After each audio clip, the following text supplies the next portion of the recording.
Ini syarat baru pembuatan SIM, wajib punya sertifikat mengemudi.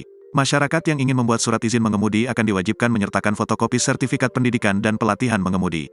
Nantinya, sertifikat tersebut dapat diperoleh dari lembaga pelatihan mengemudi yang sudah terakreditasi.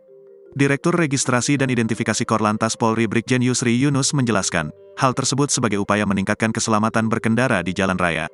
Apalagi, kata dia, pembuatan SIM di Indonesia termasuk salah satu yang sangat mudah dan murah jika dibandingkan negara lain.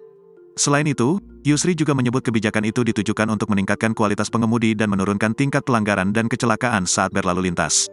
Ia juga mengharapkan ketentuan itu akan membuat setiap individu menjadi seorang pengemudi kendaraan bermotor yang cakap, berpengetahuan, berwawasan serta memiliki etika dalam berkendara di jalan raya.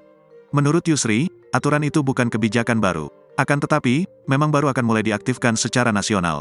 Adapun kebijakan ini sudah terlampir dalam Peraturan Kepolisian, Perpol. Nomor 2 Tahun 2023 tentang perubahan atas Perpol Nomor 5 Tahun 2021 tentang penerbitan dan penandaan SIM.